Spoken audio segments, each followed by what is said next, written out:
আমরা চাচ্ছি যে এইবার যেহেতু এসে গেছে সামনে পানি, বৃষ্টি শুরু হয়ে যাবে, যে আমরা তো অন্তত অর্ধেক বাড়ি যেগুলো আগে পানির তলায় পড়তো এবার পানির তলায় পড়বে না, যদি বলতে পারতাম। এবার পত্রিকার মধ্যে প্রথম পৃষ্ঠা ছাপা হবে না আগ্রাবাদ পানির তলে চলে গেছে, এখানে রিক্সা, নৌকা করে রিক্সা চলতেছে, এরকম দৃশ্য আমরা দেখবো না, তাহলে বললাম যে একটা কাজ হয়েছে। এগুলোর কিছু হবে না, এই ছবি আবার দেখবো, এই রিপোর্টে আবার আসবে, তাহলে এবার আগ্রাবাদে পানি দেখবো না আমরা। নিশ্চয় অনেক কাজ হয়েছে, আমি বলছি যে নেট রেজাল্ট যাতে মানুষ দেখে যে এটার ফলে এই হয়েছে, এটা আমাদের বুঝতে হবে। আমরা না হলে আগে একই কাহিনী বলে গেলাম, এত কাজ করা হলো, এত কিছু হলো, এবার এই পানির তলে পড়ে ছেলে মেয়ে মারা যাবে না, যেহেতু খাল এত বিশাল গর্ত হয়ে গেছে, এখানে এই পানির ভিতরে যখন জমবে সেই পানির তলায় পড়ে মরে গেল। এগুলো কতটা কমাতে পারবো? গত বছরের যে স্ট্যাটিস্টিক্স, গত বছরের স্ট্যাটিস্টিক্সের থেকে এই বছরের স্ট্যাটিস্টিক্স অন্তত 50% কম হবে, তাহলে বোঝা যায় না কিছুটা কাজ হয়েছে। যা যত আইটেম আছে এবারে এই বছর এই জলাবদ্ধতার কারণে এই ঘটনা ঘটেছিল, গতবার এত অ্যাক্সিডেন্ট হয়েছে, এত মুখ হয়েছে, স্ট্যাটিস্টিক্স আমাদের কাছে আছে। এবছরের যখন স্ট্যাটিস্টিক্স আমরা জমা করব, সেটা তুলনাগতভাবে আমরা কি দেখবো, সেটাই আমরা এক্সপেকটেশন।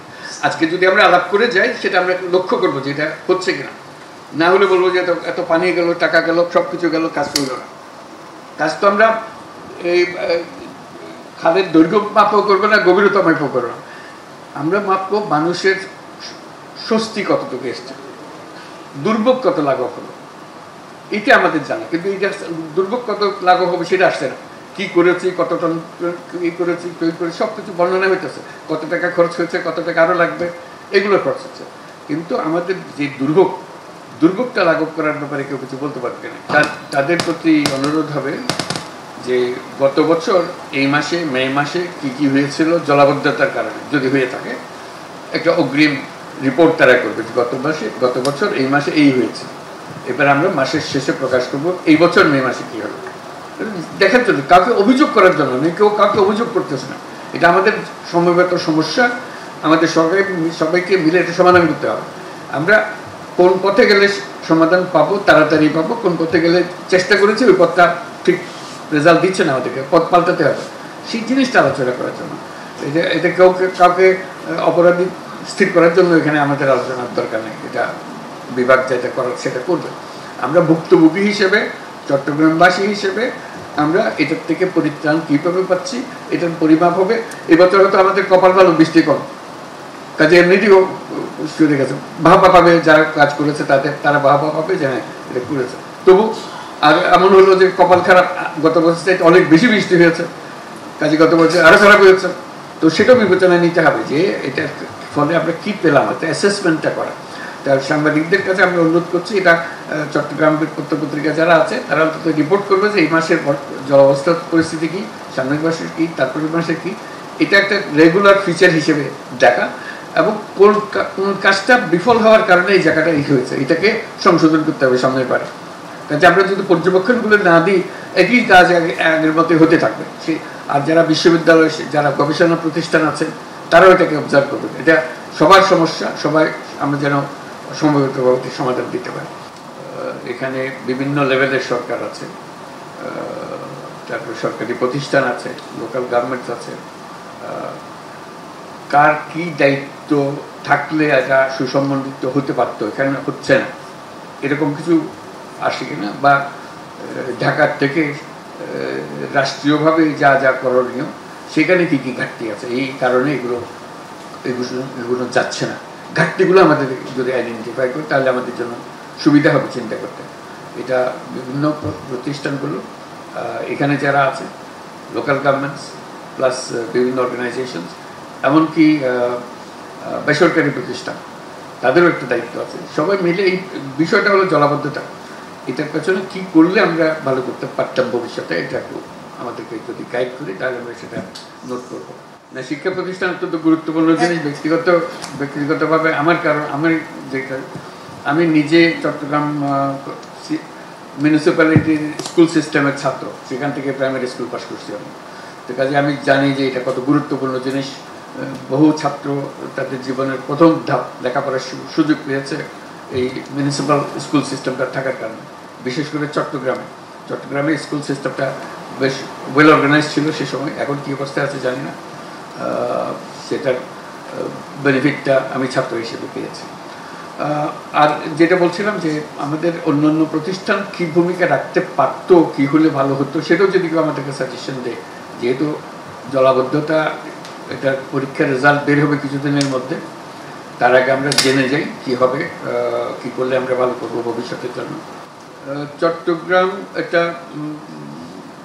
বাংলাদেশের অন্য আরেকটা শহরের মতো না, এটা মনে রাখতে হবে। চট্টগ্রামের স্ট্যাটাস ভিন্ন, কারণ এটা ব্রিটিশ আমলের একটা শহর, এবং ব্রিটিশ আমলে ব্রিটিশ ভারতের যে উল্লেখযোগ্য যে কটা শহর ছিল তার মধ্যে চট্টগ্রাম একটা। চট্টগ্রাম অনেক কাজে নেতৃত্ব দিয়েছে ব্রিটিশ আমলে, এবং সরকার এখানে মিউনিসিপ্যাল কর্পোরেশন ছিল, তখন মিউনিসিপ্যালিটি ছিল, তাদের কাজকর্ম এবং এখানকার স্কুল কলেজের কৃতিত্ব সব মিলিয়ে এটা গুরুত্বপূর্ণ স্থানে ছিল সেই আমলে, পাকিস্তান হওয়ার আগে। পাকিস্তান আমলেও চট্টগ্রামের এটা বিশেষ মর্যাদা ছিল, বিশেষ বৈশিষ্ট্য ছিল, তার অনেক দিকে তার সাফল্য ছিল। এখন বাংলাদেশের কনটেক্সটে সেই ঐতিহ্য হারিয়ে যায়নি, সেই ঐতিহ্য ধরে রাখা এবং আরও উপরে ওঠানো, যে বাংলা শুধু 8-10টা নগরের মতো চট্টগ্রামও চলবে এরকম আশা করা ঠিক হবে না, এবং এটা চট্টগ্রামবাসীর জন্যও ভালো হবে না এবং দেশের জন্য ভালো হবে না, কারণ তাদের যে ইতিহাস এবং তাদের যে কৃতিত্ব সেটা দেশকে নেতৃত্ব দেওয়ার জন্য অত্যন্ত গুরুত্বপূর্ণ।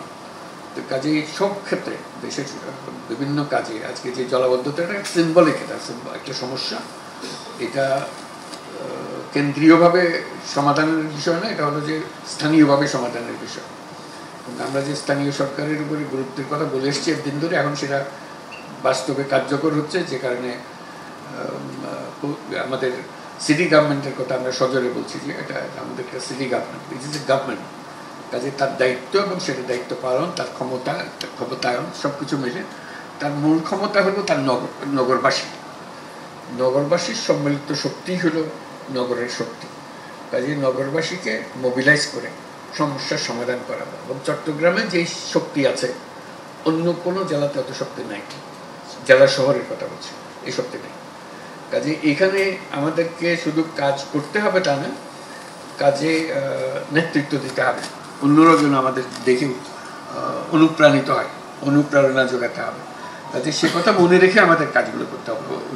ওটা এই কারণে না শুধু তো তাদের দেখানোর জন্য করছে তা না, আমাদের অতীতকে স্মরণ রেখে যে আমরা বরাবরই এটা করে এসেছি, আমাদের সেই ক্ষমতা আছে চট্টগ্রাম নগরের মধ্যে, সেই ক্ষমতা আছে, যে ক্ষমতা আমরা ইচ্ছে করলে প্রকাশ করতে পারি এবং দৃষ্টান্ত স্থাপন করতে পারি। অনেক দৃষ্টান্ত কেন্দ্রীয় সরকারের জন্য শিক্ষণীয় হবে, যে এটা আমরা করেছি, দেখেন আমরা সারা দেশেও করতে পারেন, আমরা এটা করে দেখি। নমুনা যদি করে ফেলতে পারে তাহলে সেটা কেন্দ্রীয় সরকার অনুসরণ করে অন্যান্য জেলাকে অনুপ্রাণিত, অন্যান্য শহরগুলোকেও অনুপ্রাণিত করতে পারে। আমি সেই ভূমিকাটার কথাটা বিশেষ করে মনে করিয়ে দিচ্ছি। এখানে যে সমস্ত ইনস্টিটিউশনস আছে, যে সমস্ত নাগরিক আছে যাদের ভূমিকা জাতীয়ভাবে স্বীকৃত, তাদেরকে ব্যবহার করে এটা করা। কাজেই আমাদের যে লোকাল গভর্নমেন্টের ক্ষমতায়ন, এবং সেটা শুধু কাগজের পত্রের ক্ষমতায়ন না, দৃষ্টান্ত স্থাপন করার ক্ষমতায়ন, যে আমরা এটা করে ফেলেছি, আমাদের সমস্যা ছিল, আমাদের সমস্যার সমাধান করেছি। আমরা রাষ্ট্রীয় সহায়তা, রাষ্ট্রীয় নানা রকমের সুযোগ সুবিধার কথা বলতে থাকবো, কিন্তু অপেক্ষায় থাকবো না যে এটা না হলে আমরা করতে পারছি না, এরকম যেন না হয়। এটা কি তাহলে আমার মনে হলো যে চট্টগ্রাম তার দায়িত্ব পালন করেছে এবং পালন করতে থাকবে। জলাবদ্ধতা একটা সিম্বলিক প্রবলেম, এটা কঠিন প্রবলেম, অনেকে স্পর্শ করে, মানুষকে খুব কাতর করে সমস্যা। এই সমস্যার সমাধান করে আমরা একটা দৃষ্টান্ত স্থাপন করতে পারি যে এরকম একটা কঠিন সমস্যা আমরা স্থানীয়ভাবে, স্থানীয় সরকারের মাধ্যমে, আমাদের নাগরিকদের উদ্যোগে আমরা এর সমাধান করতে পারি। আমরা চেষ্টা করছি কেন্দ্রীয় সরকারের থেকে উপদেষ্টা মহোদয়কে পাঠিয়ে উৎসাহিত করার জন্য যে সমস্ত প্রজেক্ট হাতে নেওয়া হয়েছে সেগুলো যাতে দ্রুত সম্পন্ন হয়, যাতে কাজের সময় যেন দেখা যায় যে এটা কাজে লেগেছে, এটাই প্রমাণ করার জন্য। তা আমাদের একটা দ্বিতীয় বিষয় আছে, সে বিষয়ে যাই। সেটা হলো যে আমাদের নেক্সট একটা সড়ক নির্মাণের ব্যাপারে। এটা সবার সঙ্গে আলাপ হলো, ওটা ভালো, অনেক কথা শুনতে পারলাম। আজকের বৈঠকের মূল বিষয়টা ছিল সবার সঙ্গে যোগাযোগ করা, যে বিশেষ করে আশু যে সমস্যাটা, জলাবদ্ধতার যে সমস্যাটা, সেটা নিয়ে কি করা যেতে পারে। এটা এখানে সমাধান হয়ে যাবে না, এবার খুব ক্লোজলি মনিটর করতে হবে যে কি হচ্ছে, প্রতিদিন কি হচ্ছে, যাতে করে এটা সংশোধনমূলক যা যা করা যায় সেটা করা। যে ব্যবস্থাগুলো আমরা নিচ্ছি সেগুলো যে পেছনে লেগে থাকি, যে যার যার থিওরি অনুসারে, যে যাই হোক আমরা এইভাবে করে যাব, ওরকম যেন না, আমরা সংশোধন করার সুবিধা পাই। এটা এখন আমরা যেটা করলাম সেটার ফলাফল বের হবে, এই ফলাফল বের হওয়ার মাধ্যমে আমরা খুব ঘনিষ্ঠভাবে ফলাফলগুলোকে দেখব, যাতে করে সংশোধন করে যেগুলো ভুল করেছি সেই সংশোধন করে ভবিষ্যতে একটি সমস্যার সমাধান করতে পারে। চট্টগ্রামের কি ভালো হবে মন্দ হবে সেটা চট্টগ্রামবাসীদের হাতে বিশেষ করে। তবে চট্টগ্রামের ভালো হলে দেশেরও ভালো, এটা অঙ্গাঙ্গিভাবে জড়িত। চট্টগ্রামের যে অবস্থান সারা বাংলাদেশের অর্থনীতি এবং সমাজের সব দিকের বিষয়ে, এর ফলে চট্টগ্রামের কোনো ভালো হলে সেটা দেশের মঙ্গল হবে। বিশেষ করে আমাদের যত আন্তর্জাতিক সম্পর্ক, বন্দর, যে জিনিসপত্র আনা নেওয়া চট্টগ্রাম বন্দর দিয়ে হবে, এবং চট্টগ্রাম বন্দরের যত উন্নতি হবে দেশেরও তত উন্নতি হবে। আমি একটু আগে বলে আসছিলাম এক জায়গাতে যে চট্টগ্রাম বন্দর হলো বাংলাদেশের অর্থনীতির হৃৎপিণ্ড। এটাকে যত মজবুত করতে পারবে হৃৎপিণ্ড, যত বড় করতে পারবেন অর্থনীতি তত মজবুত হবে, তত বড় হবে। কাজে এটাকে অবজ্ঞা করে, এটাকে অবহেলা করে, এটাকে ফেলে রেখে বাংলাদেশ অগ্রসর হতে পারবে না। কাজে এটা আমাদের সবার দায়িত্ব, এই চট্টগ্রামের প্রথমে বন্দরের দিকে নজর দেওয়া, তারপর বন্দর প্রসঙ্গে বাকি সব কিছু এসে যাবে। এবং বন্দর বলতে এখন চট্টগ্রাম শুধু এক জায়গাতেই আছে। বন্দর বলতে আমরা একবারে কুমিরা থেকে মাতারবাড়ি পর্যন্ত, এগুলো সব বন্দরের একটা রাস্তা হয়ে যাবে। এটা যত বন্দর আমরা বানাতে পারবো, যত টার্মিনাল আমরা বানাতে পারবো, ততই আমাদের ভবিষ্যতে দুয়ার খুলে যাবে। আমাদের পরিকল্পনা হলো সেই দুয়ারটা খুলে দেওয়া, এখন প্রস্তুতি নেওয়া, যাতে করে সেগুলো আমরা বাস্তবায়ন করতে পারি। যে রাস্তাঘাটের কথা বললেন, এগুলো ওই বন্দরের মধ্যে সব কিছু এসে যাবে। এটা পুরো জিনিস এখানে এক মাথার থেকে চট্টগ্রামের উত্তর থেকে দক্ষিণ পর্যন্ত আগাগোড়, এখানে কেউ বাদ যাবে না। সম্পূর্ণ নতুন ভঙ্গিতে চিন্তা করতে হবে, নতুন ভঙ্গিতে তৈরি করতে হবে। সেই যে বিশাল অর্থনৈতিক কথা আমরা চিন্তা করছি বাংলাদেশে, সে সুযোগ আছে বাংলাদেশে। এমন না যে এটা আমরা জোর করে নিজেদের বোঝানোর চেষ্টা করছি, আমরা জোর করে বোঝানোর চেষ্টা নেই, এটা বাস্তবে সম্ভব এবং সেই পথে আমরা অগ্রসর হচ্ছি। আমরা কিছুদিন আগে দেখেছেন আমরা বিনিয়োগকারীদের আমন্ত্রণ করেছিলাম, বিডা সভাপতি এখানে আছেন, উনি আয়োজন করেছিলেন, যাতে করে সবাই দেশ বিদেশ থেকে এসে এখানে বিনিয়োগের জন্য প্রস্তুত হয়। তারা আগ্রহ সহকারে এসছে এবং আমাদের দৃঢ় বিশ্বাস এই আয়োজনের মাধ্যমে তারা এখানে আসবে, এবং আমরা যদি সেই সুযোগ সুবিধাগুলো, বিশেষ করে বন্দর সুবিধাগুলো দিতে পারি, তার সঙ্গে আরও আনুষঙ্গিক অনেক সুবিধা আছে, সেগুলো যদি নিশ্চিত করতে পারি, যাতায়াতের সমস্যা সেগুলো যদি নিশ্চিত করতে পারি, তাহলে এই চট্টগ্রাম বন্দরকে ঘিরে পুরো চট্টগ্রাম জেলা পরিবর্তন হয়ে যাবে, সারা বাংলাদেশ পরিবর্তন হয়ে যাবে। এবং সেখানে যে আজকে যেগুলো কথাগুলো বললেন সবগুলো খুব গুরুত্বপূর্ণ ভূমিকা রাখবে। রেলওয়ের ভূমিকা কী হবে তখন দেখা যাবে যে রেলওয়ে একটা মুখ্য ভূমিকা পালন করছে। এই দ্রুত আদান প্রদান আর কেউ তার সঙ্গে পাল্লা দিতে পারবে না। যখন বলি যে রেলওয়ের জমি নিয়ে আমরা আবার রাস্তা বানাবো, আমি একটু শঙ্কিত হই। রেলওয়ের জমিতে এখন যেন হাত না দেয়। রেলওয়ে আমাদের একটা মস্ত বড় ভবিষ্যৎ, কিন্তু রেলওয়ের এই দুর্দশার যে রেলওয়ে দেখছেন সেই রেলওয়ে দিয়ে চলবে না। এই রেলওয়ে বাতিল করে অন্য ধরনের রেলওয়ে সৃষ্টি করতে হবে। তো জায়গাটা আমাদের জন্য দরকার, ওই জায়গাটা থাকলে সহজেই এটা করা যাবে। তা না হলে মানুষ সরিয়ে সরিয়ে রাস্তা বানানো, এটা 3 পুরুষ চলে যাবে, আমরা এটা করতে পারবো না। কাজে রেলওয়ের জমিটাকে রক্ষা করা এবং ভবিষ্যতে এই জমিতে কি কি করা সম্ভব দ্রুত যাতায়াতের জন্য, অন্য কিছুর জন্য না। যে যত দ্রুত যাতায়াত করা যাবে, মালপত্র আনা নেওয়া করা যাবে, তত দ্রুত অবস্থার পরিবর্তন হবে। কিন্তু আমাদের কথাগুলো খুব আমরা মনোযোগ দিয়ে শুনলাম, এগুলো কীভাবে কাজে লাগাবো সেটা দেখবো। কিন্তু আবারও বলে রাখি, চট্টগ্রামের ভূমিকা একটা বিশেষ ভূমিকা, অনন্য ভূমিকা। কাজে সেই ভূমিকা যেন আপনারা নিজেরা নির্মাণ করতে পারেন, যাতে করে দেশের মানুষও মনোযোগ দেয় এবং আপনাদেরও তুষ্টি হয়, আনন্দ হয় যে আমরা এটা পথ দেখাতে পেরেছি। সবার জন্য সবাই আগ্রহ করে তাকিয়ে আছে আমাদের দিকে, আমরা সেই পথ প্রদর্শনীতে ভূমিকা পালন করতে পেরেছি।